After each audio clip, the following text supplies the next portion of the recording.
Meanwhile, the top diplomats from G7 countries are meeting for a second day in Canada as tensions between the U.S. and its traditional allies rise over trade, defense spending, and uncertainty over President Trump's efforts to end the Russia-Ukraine war.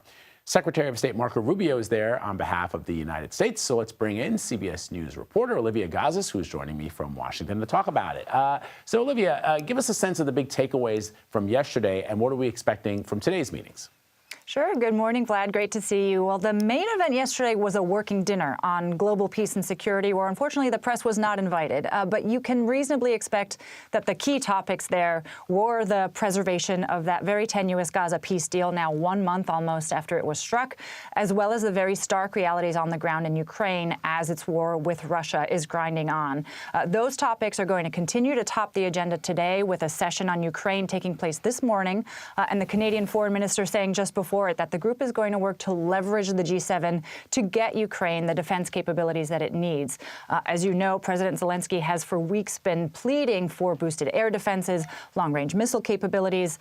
Russia has been pummeling the energy infrastructure there in a move to make the winter even colder and darker for millions of Ukrainians there as that conflict continues into, if you can believe it, what will be its 4th year. So a real push from the G7 leaders in order to shore up Ukrainian defenses before the winter sets in.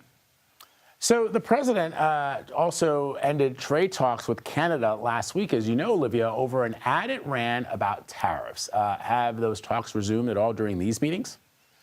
You can be sure the Canadians are going to try. It isn't technically Secretary Rubio's portfolio, but formal talks, as you said, are still suspended. President Trump called them offensive, that ad on tariffs. And even though the Prime Minister of Canada has already publicly apologized and said Canada is ready to resume talks when the U.S. is, that was now almost 2 weeks ago.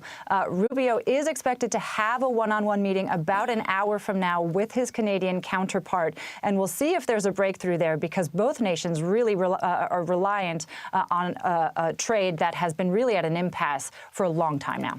Yeah, so speaking of Canada, the foreign minister there also invited non-G7 leaders to the meeting. How is that impacting these talks? I think I caught in a boat in there, Vlad. That's right.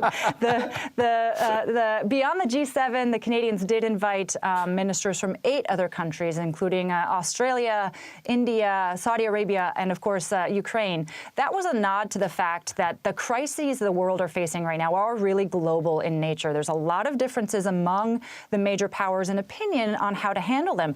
On Ukraine, most of the group of G7 nations has favored a more muscular approach to confronting Russia.